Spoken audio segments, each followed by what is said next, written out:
All right, guys, we have a big announcement for you, full pun intended, because our friend Matt Stoller and his Substack, which is called Big, which is all about anti-monopoly, antitrust. He's the best expert on all of that in this town. He is going to partner with us here at Breaking Points. That's right. Periodically producing original reporting and explainers about exactly what is going on with these gigantic companies that are running so much of our lives. Today's is going to be about Amazon. I think you guys are really going to enjoy it. This is a great addition both to our Breaking Points content and premium, guys. This is what you are enabling us to support. We want to curate and build the best content for everybody else out there. We'll have links to all of Matt's work down there in the description so you can support him. And if you can support us, that helps as well. Let's go ahead and get to it. My name is Matt Stoller. Welcome to Big. Today, I'm going to talk about the real business model of Amazon Prime. We all know Amazon. It's a very, very large company. And Amazon does a lot of things, but it's best known for its retail division, and in particular for its low prices and free shipping. Amazon sells so many goods, so cheap, that it even has an economy-wide effect. Economists have given its low prices a name: the Amazon effect. A few years ago, Federal Reserve Chair Jay Powell cited this Amazon effect in testimony, saying that Amazon lowers prices across the whole economy. Now, Amazon Prime, of course, is a membership affiliation program within Amazon, and it has a lot of members. There are roughly 140, 150 million Amazon Prime members in the United States, so the chances are fairly good that you already are one or live in a household with a member. To give some context, here's a chart that marketing professor Scott Galloway put together. As of 2019, there were more Amazon Prime households in America than there are households with someone who voted in the 2016 election, who go to church, who own a pet, or who decorate a Christmas tree. Why are there so many Prime members? Well, Prime offers a lot of benefits, including free shipping, grocery delivery, Prime Video, music, games, photo backups, ebooks, discounts at Whole Foods, among other places. In Amazon's 2015 shareholder letter, Jeff Bezos actually wrote, quote, "We want Prime to be such a good value, you'd be irresponsible not to be a member." But mostly Prime is about free shipping. Free shipping is the god of online retail, so powerful that France actually banned the practice to protect its retail outlets. Free shipping is also the backbone of Prime. Bezos knew that the #1 pain point for online buyers is shipping. 1/3 of shoppers abandon their carts when they see shipping charges.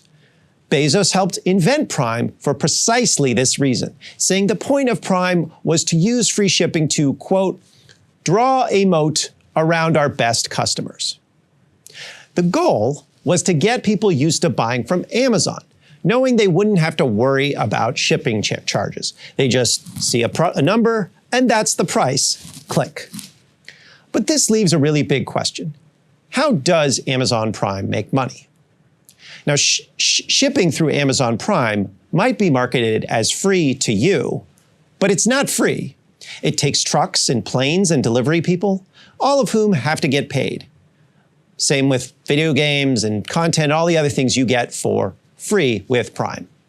Now, from the fourth quarter of 2020 through the first 9 months of 2021, just to take shipping, Amazon spent roughly $75 billion. That's a little less than $200 for every man, woman, and child in America.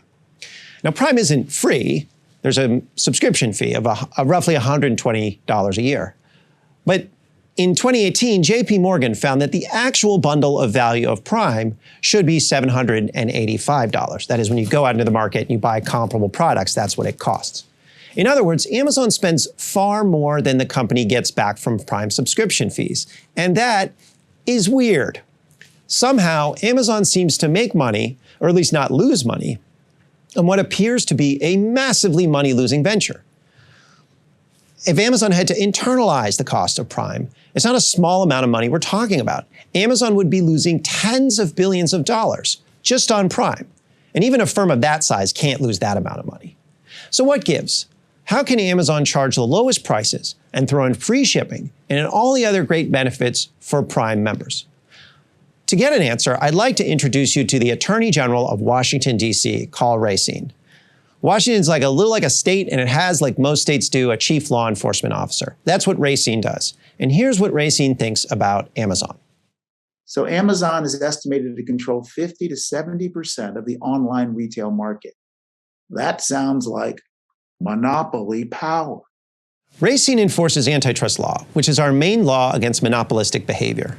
In May of last year, he filed a complaint against Amazon alleging that it was essentially hiding the real price of shipping and inflating the cost of what you buy, not just on Amazon or for Prime members, but everywhere you shop online, for virtually every product. Let's go back to Racine. Monopoly power. In this complaint, Racine alleges that Prime is a giant, albeit brilliant, scam. Here's how it works. Amazon has two sides. To most of us, Amazon is a retailer. It is the storefront to the internet, selling more than 50% of products online, or roughly around that. But to millions of businesses who sell on Amazon, Amazon is a marketplace, a place not to buy, but to sell. Amazon connects sellers and suppliers who provide the products to consumers like you and me. It is a middleman.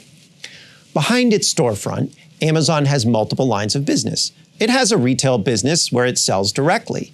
It's like Target or Walmart. But it also has a fulfillment business called Fulfillment by Amazon, known as FBA. It's a little bit more like FedEx.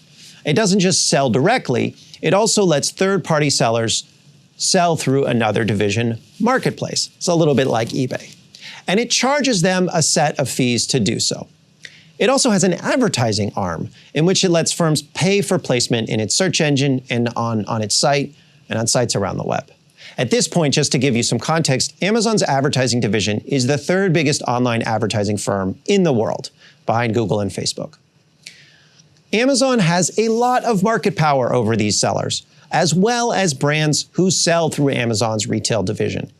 If you are selling online, you probably have to sell through Amazon, or you will miss a huge amount of the market. Let's go back to Racine. Guess what they have? Roughly 5% of the market. Amazon is the most visited website for online retail shopping with over 2.6 billion visits in a single month. 66% of consumers start their search for new products on Amazon. 74% go directly to Amazon when they're ready to buy a specific product. We brought this suit under the district's antitrust laws, which are designed to keep businesses operating honestly and fairly. And these laws protect competition. But it's worse than just missing sales. If you don't sell through Amazon, others might sell your products in your stead. They'll sell knockoffs or even counterfeits.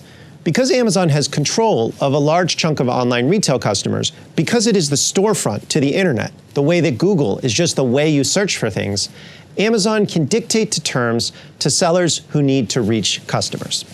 And this is where free shipping comes in. As I noted before, shipping and logistics is extremely expensive, far more than the membership fees charged by Prime. Amazon spent $37.9 billion on shipping costs in 2019. This year, it'll be somewhere between $80 to $100 billion, something like that. No matter how amazing your logistics operation, you can't just offer free shipping to customers without having someone pay for it. Now, Amazon found its solution by extracting money from third-party sellers and brands, people on the other side of the platform, away from the consumer. Amazon forces third-party sellers to de facto pay for its shipping costs by charging them commissions that reach as high as 45% just to sell on Amazon. That's according to Racine. And that's merely to access Amazon customers, do fulfillment, things like that. So here's one Amazon seller explaining all the fees Amazon charges as one reason he's quitting the business. Then there is the Amazon FBA pick and pack fee. That's where I send my products into the Amazon warehouse, they store it for me, and then when I get an order, they pick it and they pack it and they ship it out. The next fee is there's a flat 15% fee just for selling on Amazon. That cost me about another $5,000 in Amazon fees. On top of these fees, there's just a bunch of random fees for selling on Amazon. Another expense a lot of people don't tell you about is their marketing expense. The best ways to market your product on Amazon is through Amazon's PPC, but that costs money as well. I spent about $2,000 or $3,000 on Amazon PPC. And of course, even with all these expenses, there's just random expenses that come up with running a business. For instance, one of my expenses is I have virtual assistants that handle a lot of the tedious work that I don't want to do. And so I'll count that as about like $900. Now that's nearly half the revenue of a seller going just to Amazon. Now, how does Amazon force sellers to pay such high fees? Well, nearly anyone may list their wares on Amazon, but the ability, for which Amazon takes a fee, but the ability to actually get your wares in front of customers is dependent on being able to quote unquote, win the buy box. The buy box is that white box on the right side that you get after you search for an item on Amazon. Let's throw the buy box up on the screen so you can see it. Over 80% of Amazon purchases go through the buy box. And Amazon awards the buy box to merchants based on a number of factors. A key factor is whether a product is Prime eligible, which is to say, offered to Prime members with free shipping. And in order to become Prime eligible, a seller basically has to use Amazon's warehousing and logistics service, Fulfillment by Amazon. Technically, you don't have to, but it's hard to win the buy box if you don't.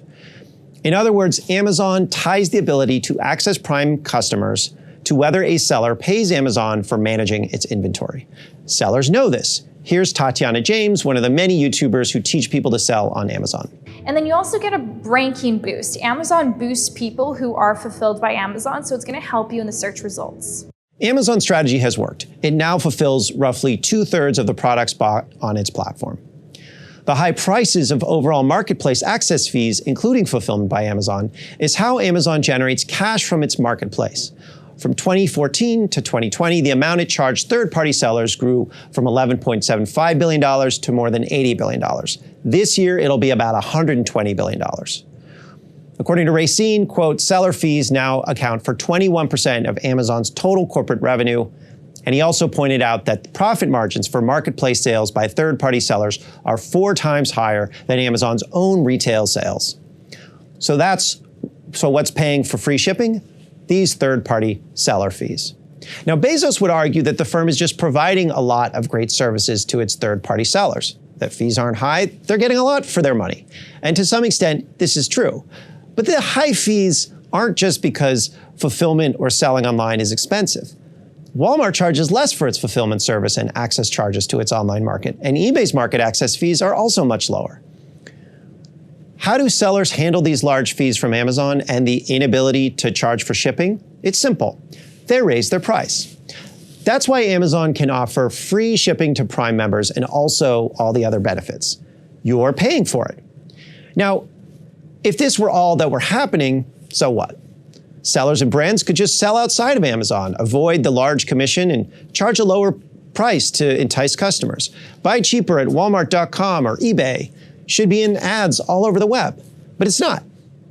And that's where the main claim from Racine comes in.